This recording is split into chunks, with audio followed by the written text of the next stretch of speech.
There has not been a real Simpsons console game in 17 years, or a real Shrek one, or a Spongebob one from the original studio. And the strange part is that none of those franchises actually went anywhere. The shows kept airing, the merchandise kept selling, the movies kept hitting hundreds of millions of dollars at the box office. The games just stopped, and after digging through old developer interviews, leaked source files, court filings, and a YouTube comment from 2024 that almost nobody noticed at the time, the reason this happened turns out to be much stupider than anyone expected. This is how an entire genre worth billions of dollars in annual revenue went from running the video game industry to producing almost nothing in less than 5 years, and how a combination of rushed deadlines, missed opportunities, voice actor contracts, and a single failed piece of plastic killed off some of the most beloved children's games ever made. The collapse begins in 2001 with a Canadian studio in Vancouver whose publisher had just cancelled 4 of its games on the same day, and a pitch that almost shouldn't have worked. The studio was Radical Entertainment, founded in 1991 in the Yaletown district of Vancouver, and according to its lead designer, Joe McGinn, 3 months into his first job in gaming, the publisher cancelled every single game the studio was working on in a single day. The team survived on contract work, and in 2001, it convinced Fox Interactive to let it make a Simpsons driving game called The Simpsons Road Rage, published by the brand new and largely unknown French publisher Vivendi Universal Games. Road Rage was a modest hit.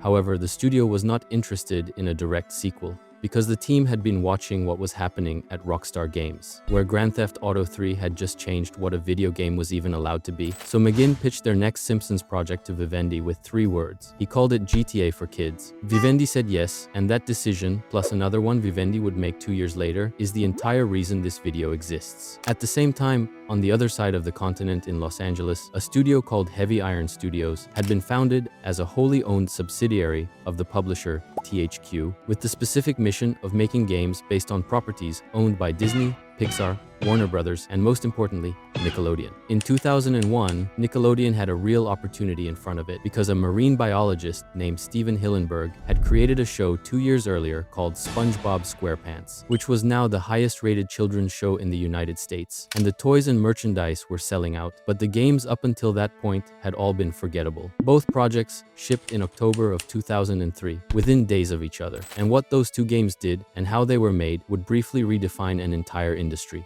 In late October, Spongebob SquarePants Battle for Bikini Bottom hit shelves for the GameCube, PlayStation 2, and Xbox. Then, on November 11th, The Simpsons Hit and Run was released to wide critical acclaim, with its internal development name inside the executable file being literally just the word Simpsons. What separated these games from the usual licensed shovelware was that they were not made in a rush. They had real budgets. The Hit and Run team had monthly meetings with Simpsons creator Matt Groening himself, and the show's actual writers were sent scripts for review and approval. The game shipped with over 5,000 lines of original voice dialogue recorded by the real cast of the show, and Yeardley Smith, who voices Lisa, was paid for 4 hours of recording time, and her voice actually got tired during the sessions because the developers had written more lines for Lisa in the game than she would normally perform in an entire season of the actual television show. Battle for Bikini Bottom was the same story. The team at Heavy Iron Studios secured most of the real voice cast, including Tom Kenny as SpongeBob, Bill Fagerbakke as Patrick, and Carolyn Lawrence as Sandy. The only 2 voices that weren't from the original cast were Clancy Brown as Mr. Krabs and Ernest Borgnine as Mermaid Man, both of whom were replaced by an actor named Joe White, who would later publicly admit that he was not particularly proud of his impressions and felt they were noticeably off from the originals. The following spring, the model scaled up massively. Activision spent the previous year wresting the Shrek game license away from a small publisher called TDK Mediactive and signed a new direct partnership with DreamWorks itself. The result was Shrek 2, developed by Luxoflux and released to coincide with the film, and combined with another Activision tie-in, Spider-Man 2, the 2 games shipped more than 5 million units between them within weeks of launching. By 2007, THQ was posting annual revenues of $1 billion, an enormous figure that put it in the same conversation as Electronic Arts and Activision, and the foundation of that figure was largely Nickelodeon, Pixar, Disney, and DreamWorks games. When a model is making this much money, the people running the companies eventually start doing something that has destroyed countless industries before it. They push harder. And the first place the cracks showed up was in a game built around a green ogre. The problem with licensed games has always been the calendar. An animated film typically takes about 4 years to make, and its release date is usually locked in years in advance with cinema chains and marketing campaigns. So the game has to ship alongside the movie, or the entire point of the tie-in is lost. However, However, a game with the production value of Battle for Bikini Bottom or Hit and Run takes around 2 years to make properly, and the moment a publisher starts tying its release schedule to a film's release schedule, the developers start losing months they desperately need. The first really obvious crack came with Shrek 3 in 2007. The game was developed not by one studio but by 4, with Amaze Entertainment, 7 Studios, Shaba Games, and Vicarious Visions, all working on different versions for different platforms, and it shipped in May of that year to coincide with the film's opening weekend. The result was an absolute mess. Metacritic scores landed in the 50s and low 60s across most platforms, and the game shipped with bugs so bad that, due to incomplete testing, every playable character could survive enormous amounts of damage without blocking, and the character of Shrek could in fact survive getting hit by a cannonball, because the developers had not had time to balance the combat system properly before launch. But in spite of this, the game still ended up shipping 2 million copies. Internally, however, the math was changing fast. The cost of making a game on the Xbox 360 and PlayStation 3 was significantly higher than on the PlayStation 2, so budgets were ballooning. However, the licensing fees were not getting any cheaper, and the deadlines were not getting any longer. Activision was cutting corners on Shrek to make the math work. And at the exact same moment, Electronic Arts was making the opposite mistake on the Simpsons license. In November of 2005, EA had purchased the exclusive licensing rights to publish all future Simpsons games, which directly killed off the planned sequel to Hit and Run that Radical Entertainment had already started working on. Vivendi had simply not bothered to try to renew the Simpsons license, and so when Radical pitched a follow-up, the rights were no longer available and the team had to cancel the project. EA then took 2 whole years to release its first Simpsons game, called simply The Simpsons Game, with a story written by actual Simpsons writers, over 8,000 lines of dialogue from the original cast, and a plot that was literally about the Simpson family discovering that they were trapped inside a video game. The Simpsons Game scored mixed reviews, did okay commercially,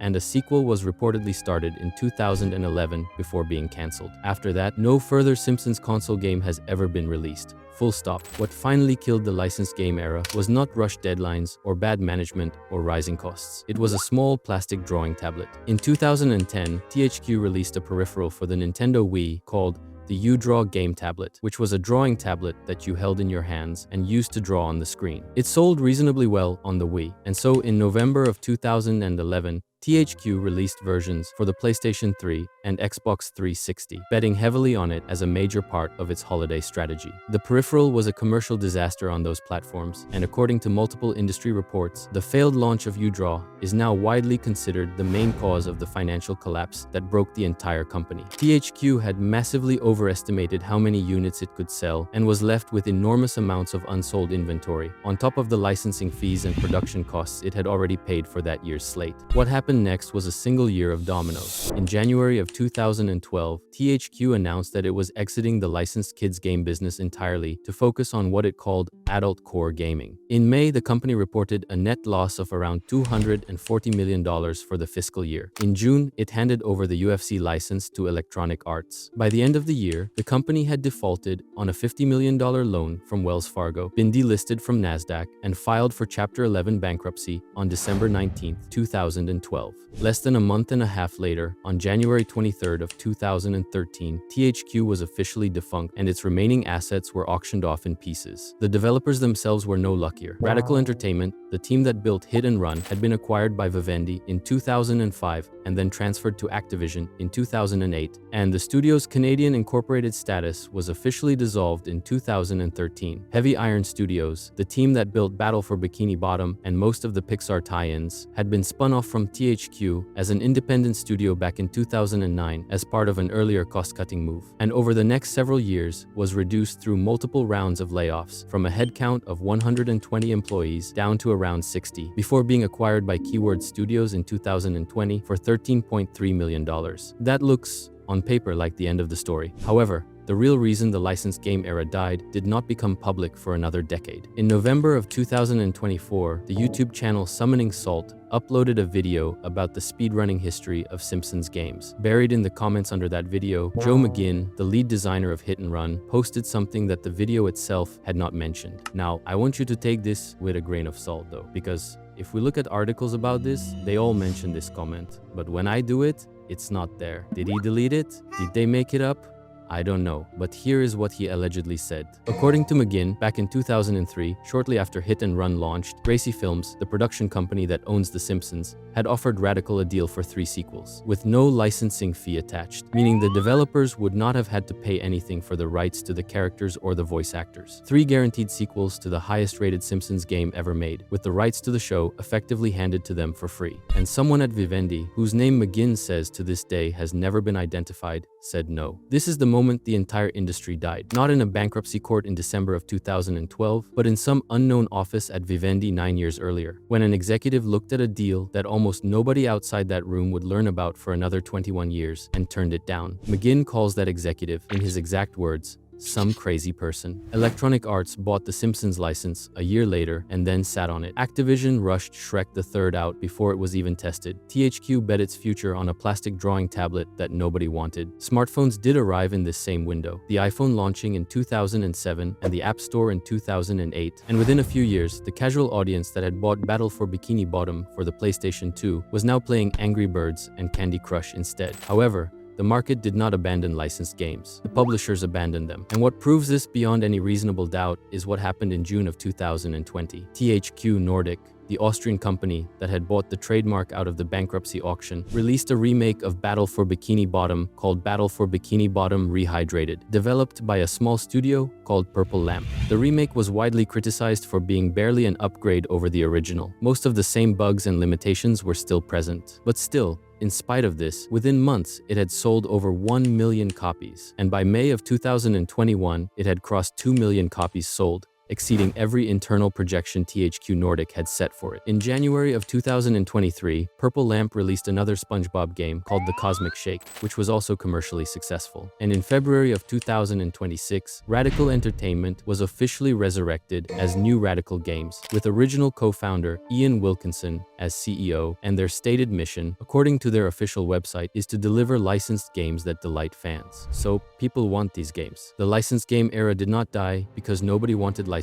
games anymore. It died because the people who held the licenses, the publishers who controlled the deals, and the executives who made the financial decisions all made the wrong calls, one after the other, for about 5 years straight. The same fans who grew up with Hit and Run and Battle for Bikini Bottom are now in their 20s and 30s with disposable income and have been begging for new entries in these franchises for the entire 15 years that the publishers have been ignoring them. The Simpsons Hit and Run is still the most demanded remaster in the entire video game industry. And somewhere out there, the unnamed executive at Vivendi, who turned down 3 free Simpsons sequels in 2003, is still, presumably, walking around with that decision on their CV.